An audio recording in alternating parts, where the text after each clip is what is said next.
Hello, I'm Fire Inspector Diane Chrzanowski with Cedar Hammock Fire Rescue, and I'd like to welcome you to a program all about how to keep you and your family safe from the tragedy of fire this holiday season. This year, we'd like to present you with some tips that will help you reduce the risk of having a fire-related incident in your home. Joining me today are a panel of fire safety experts from various districts around Manatee County. Leslie Adent, Fire Marshal from Southern Manatee Fire Rescue. Troy Toman, Fire Inspector from East Manatee Fire Rescue. Tom Sousa, Fire Captain from West Manatee Fire Rescue. And Jim Davis, Fire Marshal from West Manatee Fire Rescue. Thank you all for joining me today. Welcome, friends. Today we are talking about holiday safety. And boy, we love the holidays, but there is a lot of tragedies that happen this time of year, aren't there? Yes, Absolutely. So why don't we start with touching base on Christmas tree safety. Troy, what do you got? Thanks, Diane. As you deck the halls this holiday season, let's be fire smart. Let's start with a live tree tip. When choosing a live tree, choose a tree with fresh green needles that do not fall off when touched. As you're buying the tree, have them cut off the bottom 2 inches of the base and make sure that it fits securely in the base, and add water to it every day. Water, that seems like a pretty big issue. It seems like most of the fires we've had in our district well, because of dry trees. How often are we supposed to put water in our trees? Daily. Daily. Absolutely, every day, especially if you're in a dry condition. Especially, it does get a little cooler here in Florida, and we have our heat on. It seems to dry things up a little bit, which means that tree's going to dry up as well. So, Tom, what do you think? Especially after the Christmas holiday, people have a reluctance to start, preparing to take their decorations and trees down, and sometimes they extend that time, and during that time they neglect watering the tree and dries out, and then typically what happens is there's an electrical problem or something, and it ignites the tree, and that's where we get called to put the tree fire out. One thing about a tree fire, Christmas tree fires, they burn very hot and they burn very fast, and they're really, really dangerous. So these trees, you cannot let them dry out at all. Right, the presents are open, the kids are out playing, the holiday season starts to wind down, and we get a little bit forgetful of things that we should be doing. We're multitasking anyway this time of year. Mm-hmm. You have 100 things on your mind. You got your Christmas tree, it's in place, and then we've got to have some kind of reminder to keep it watered. What do you suggest, Troy, to keep some kind of reminder? Just every morning when you get up, put water in the tree. Maybe have a little pitcher full somewhere where you see it. That's a great idea. Also, try not to block an exit when you set up the tree. Oh, good point. It's important that you have all your exits free and accessible. Right. And if I could add, don't set it up near a fireplace or any heat, because anything that produces heat can catch it on fire. Right. When you're purchasing a Christmas tree, it might be a good idea to gently tap the tree on the ground. That way, if you notice any needles falling on the ground, the tree may already be too dry to purchase, and move on to another tree. I'm glad you mentioned that. The other day, while doing an inspection at a Christmas tree sale lot, I heard somebody mention that they all get cut at the same time. So some are going to be cut earlier than others, but you don't know when your lot trees have been cut, so we've got to keep that in mind. Excellent point. All right, let's move on to holiday lights. Jim? Well, Diane, holiday lights are important because basically the people tend to store lights year after year after year, and they're stored in inclement areas such as attics or garages, and they just take a beating. Yeah. And so the one thing that you want to be mindful of each year when you're checking to see if the lights are working, but you also want to check for any open wires, any frayed wires, make sure there's no exposed where insulation is possibly peeled back,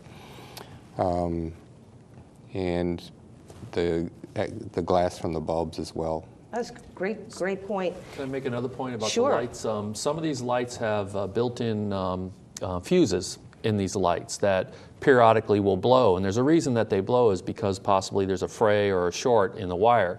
And one thing we don't want to do, and I've seen it before, is where people will, instead of going to try to purchase a new fuse, they'll go get some aluminum foil out and wrap it. And then what that will typically do is takes the safety away from that, that strand of lights, and then if that short still exists, light heats up, and then it potentially could cause a fire. So that's one thing you don't want to do, is to use aluminum foil to make a circuit. Trying to get that one more year out of it, exactly, aren't they? Yeah. Exactly. Well, that's a great point. Also, there's a listing on many electrical things, UL or Underwriters Laboratory, and I think it's very important that we buy things that are listed and rated and tested. So. I'd like to add, too, that read the directions on the lights, because usually they tell you how many you can string together, and follow the directions on there, because you do have the possibility of overheating the circuit, which once again will cause a fire. Right. And the wear and tear on that wiring, it's really just a plastic insulation. And when it gets dry and brittle, that's when we start seeing the fray being stored in hot places like an attic. Also, when you're plugging in the lights, I think most people don't really consider that you should plug the lights into the extension cord and then plug the extension cord into an outlet. A lot of people get a little shock from even changing bulbs in some of these fixtures, don't you think, Troy? Yes. One thing that you should try to do is make sure that if the strand goes out in the middle of the year, it's too bad. You have to stop using that string of lights. Take it out of the series that's plugged into. Right. Also, turn off the lights at night when you go to sleep. Oh, I was going to say, how many times have I seen lights stay on 24/7 for 2 weeks? That's putting a pretty good risk out there and a lot of load on those outlets. There's finding that a lot of people are using Christmas lights as a year-round lighting source. And were never intended to. It's a country song that said that, right? Yeah. Okay. So we don't want to do that all year round. And the holiday is festive, but there's time and a place for lights and time to take them down. And just one more point on the lights is people, they need to look at how many strands they're putting together. We find we'll go on fire calls and show up at a house where there's maybe a short inside the house, that an electric box might have caught fire where there was some lights plugged into it, and typically what that is you're just overloading that circuit. And sometimes your electric panel has circuit breakers that are supposed to trip when it's an overloaded circuit, but periodic sometimes that doesn't happen. So you have to be very careful when you're putting a strand of lights out before. Here's an example that we have of a power strip that was utilized for lights, where the heat generated from all the lights being plugged into this power strip melted the power strip. So it's very, very important that you follow the directions, don't overload your circuits, and make sure you just right. And I love the fact that you brought up the breaker panel. How many times have you walked in a home and the person says, well, the breaker keeps tripping and I just keep putting it back on? Well, that should be an indication there's a problem. So we'd like to get that information out. If you have a circuit breaker that's tripping, there's an issue.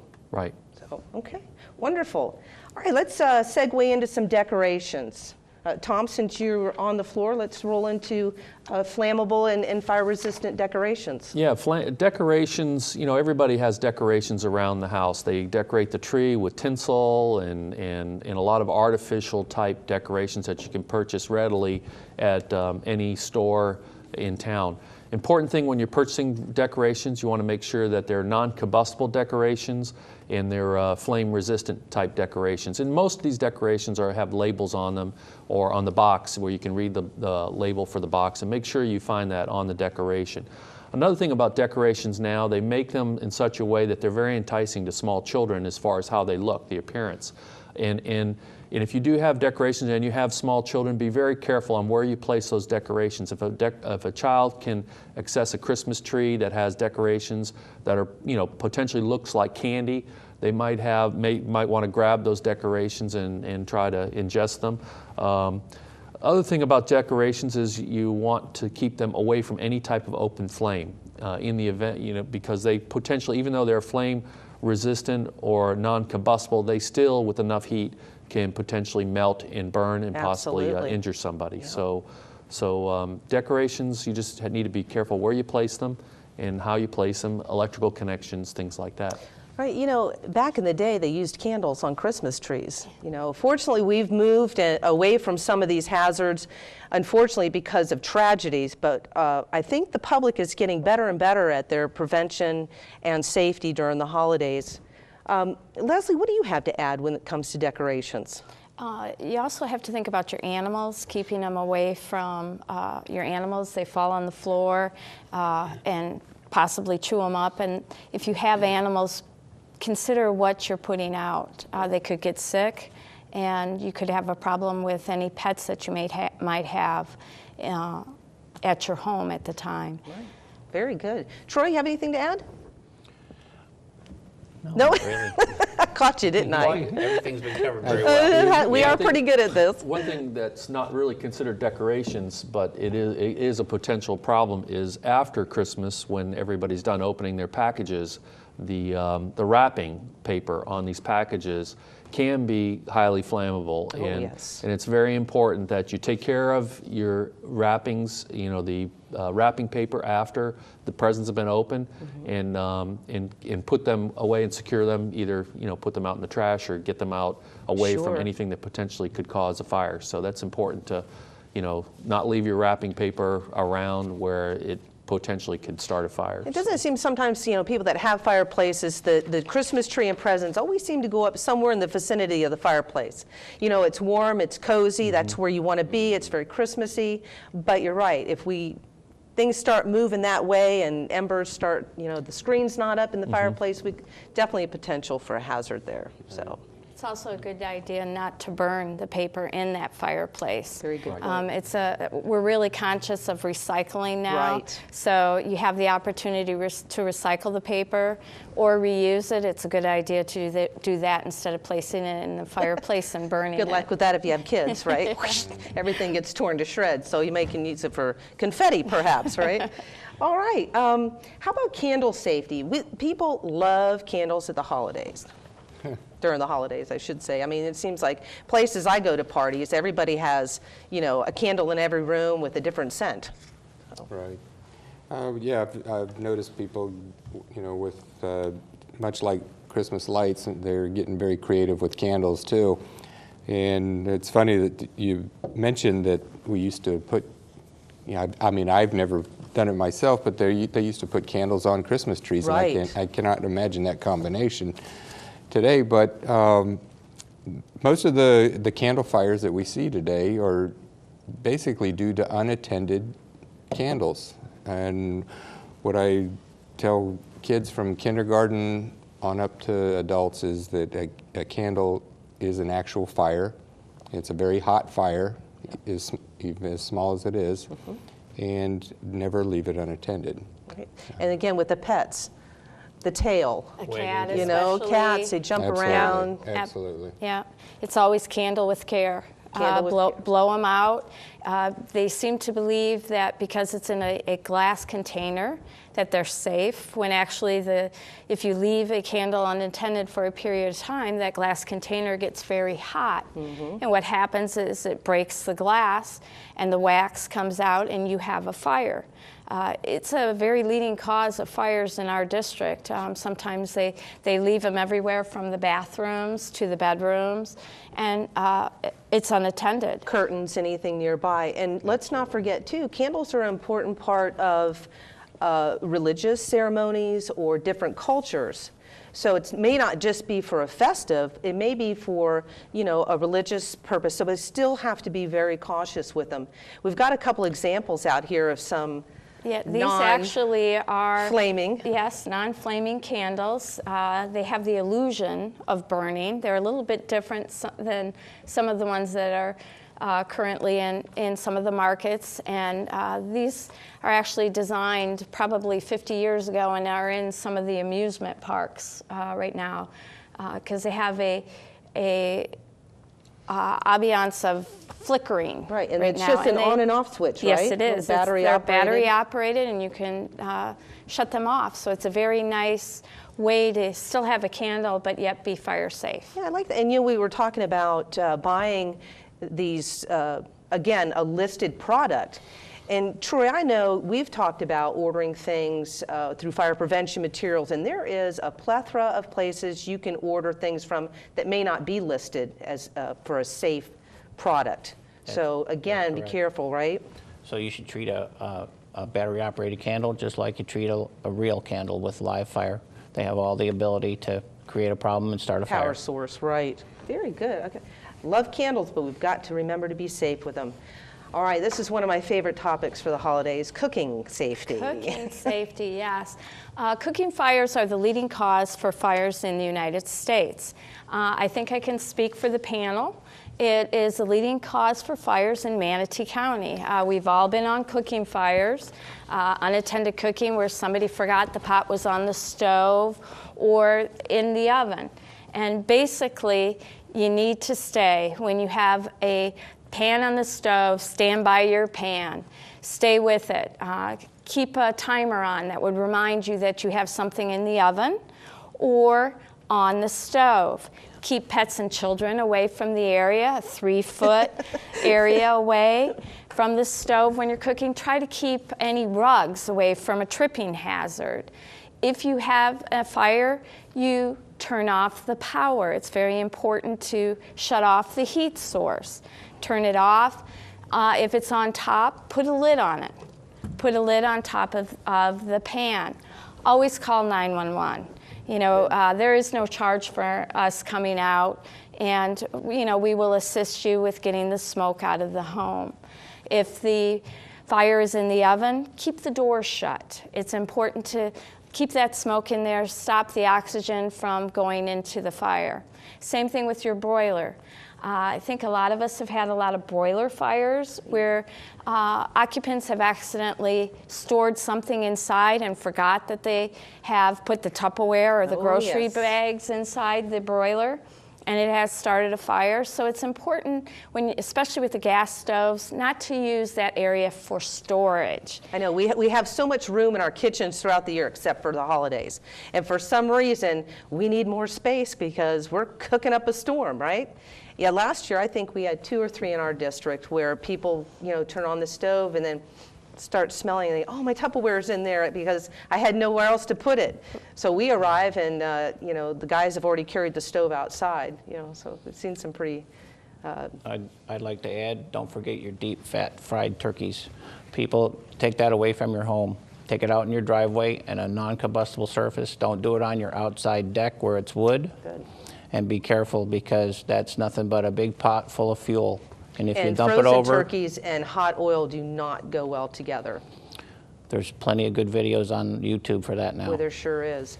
Jim, is there anything that you tell your folks for cooking safety, little reminders? I know I always say throw a towel over your shoulder if you're cooking, a phone rings, you walk away and, you know, it's Aunt Betty from, you know, Nova Scotia and you haven't talked to in 2 years and, you know, there you go. And so many of these things are easier said than done. However, you know, practice does help. Do the same thing. I don't want to say makes perfect, but, you know, if you just get in the habit of turning it off when you have to walk away and, you know, whatever you do, Troy was touching on it, is never throw water on a grease fire. That's one of the biggest problems that, you know, we just actually have burned victims. Keep that lid there. And, put a lid on it. Put a lid on it, turn it down. Right, and I'd like to touch on you know, this time of year is always a good time, like checking smoke detectors, we want to check your fire extinguisher. Every house, if they don't have one, should get one, and the houses that do need to make sure that the gauge is set properly, and you may want to go have it looked at by a professional or simply replace it. Very good. And I find that fire extinguishers are very affordable these days, don't you, Tom? Oh yeah, you can buy fire extinguishers pretty much anywhere, and they're, you know, $20 to $30 for a nice fire extinguisher.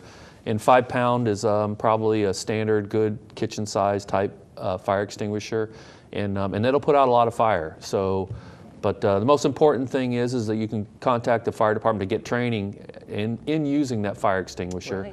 Right.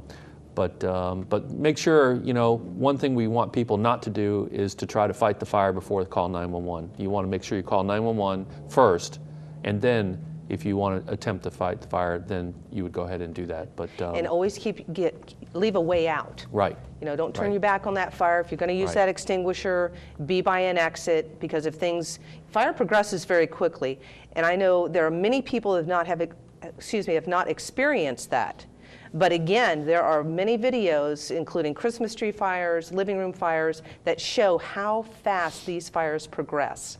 And it's within 2 or 3 minutes where the smoke it's uninhabitable to be in there Yeah. without professional gear like a firefighter would wear. So, I bet there's a bunch of people out watching the program now that are thinking, where is my fire extinguisher? Make sure you can get to your fire extinguishers. right. It's very important. Is it shoved up under the It's sink somewhere with Buried everything the in front of closet. it? Yeah, make sure it's hanging somewhere accessible. Very good. I hang mine in the garage right by the kitchen door. So, Back on cooking again, a lot of people have smoke detectors in their home, and some of them are in general proximity to the kitchen. And typically what happens on kitchen fires that we respond to after the fact is we'll go in during the investigation and find out that there were smoke detectors present, but they may have been either the battery removed or Right. disconnected because they're a nuisance while you're cooking. So one thing I want to reiterate is that the smoke detector, if you burn a little food and it activates, that's what it's supposed to do. Right. And what we don't want to see people doing is to deactivate it because it becomes a nuisance. So very important that you maintain your smoke detector, and once in a while when you burn some food, the detector activates, that's a good thing.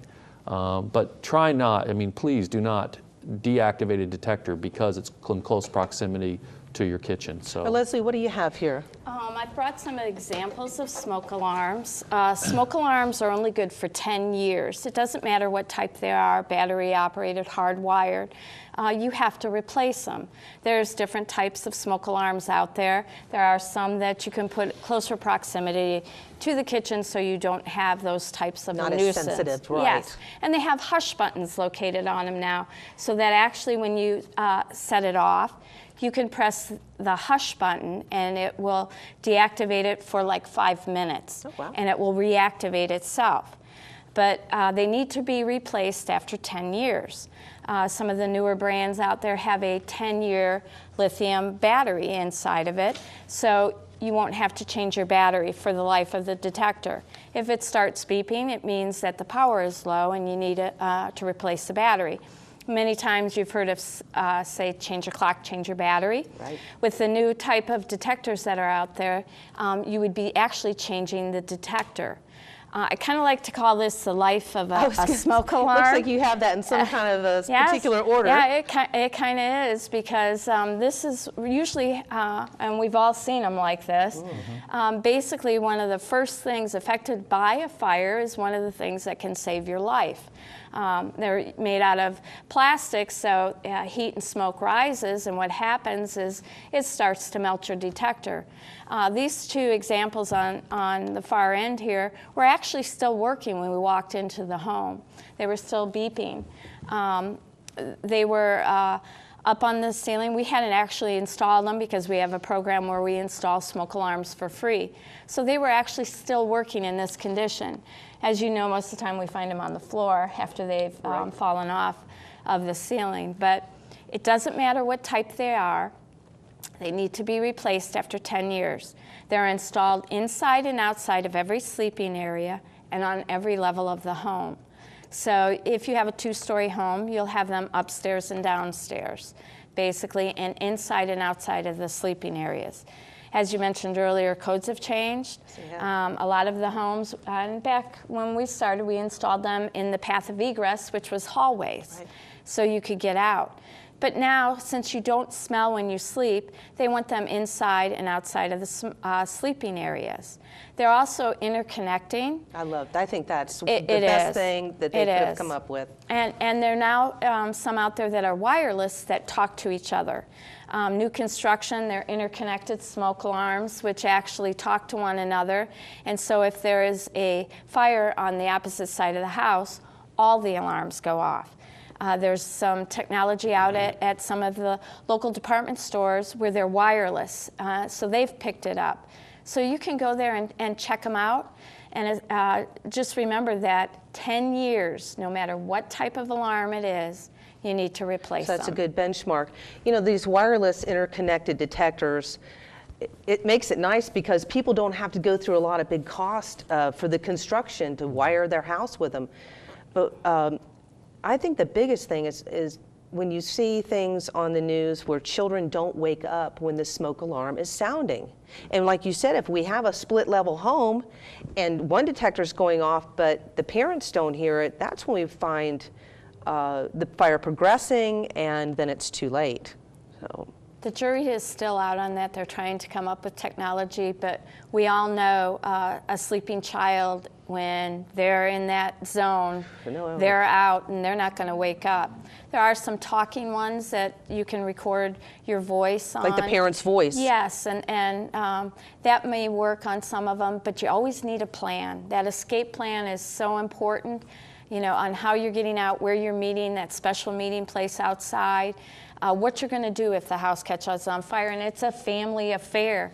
Everybody has to know what the plan is and where you're going to meet. Right. I mean, we do it in school. Yeah. How many we do fire drills monthly in schools. Why don't we do it in the home? Jim, what do you think? Well, that's one of the things we drive home every October, you know, in all the schools, is we, you know, bring up the point, if we can get 400 kids out Yeah. in under a minute, why can't you get 3 or 4 people in your home out? And it's well received, and the kids go home and they can pass the interact. message. You know, they can be part of that plan. Yes. You can draw it out. You can practice it, and not only one way out, but we need at least 2 ways Right. out of a home. And particularly during the holiday season, it's an excellent time to practice, because now you've rearranged your house to decorate, and there, you know, things may have changed a little bit, and you may need to change your safe meeting path, place right. that Leslie mentioned, and maybe your second means of egress could change as well. Sure, and that's a challenge. If it's smoky and dark, trying to feel your way out, you're going to feel some Absolutely. things that are not normally there. Absolutely. So practice, practice, practice. Tom, what do you have to add? Anything to the smoke detectors? Well, I don't know if Leslie mentioned, what about for visually impaired or hearing impaired? Are Right. there devices that people can get for that? There are devices for the hearing impaired. There are horn strobes that are available. There are some what we call bed shakers. Actually, a smoke alarm will set off a bed shaker.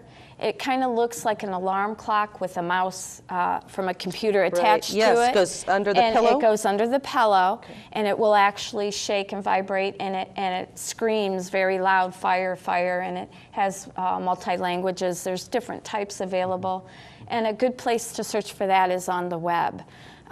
They are UL listed. You want to make sure you get one, again, that is UL listed, and that you read the directions when setting them up. Some of them have height limitations or where they're supposed to be placed. Some need a temporal type smoke alarm to set them off. So it's very important that you read the directions when you purchase that type of a detector for a loved one in your family. So the detector in another room that may be activated by smoke activates the bed shaker. Yes, that is correct. So not necessarily the alarm in the bedroom.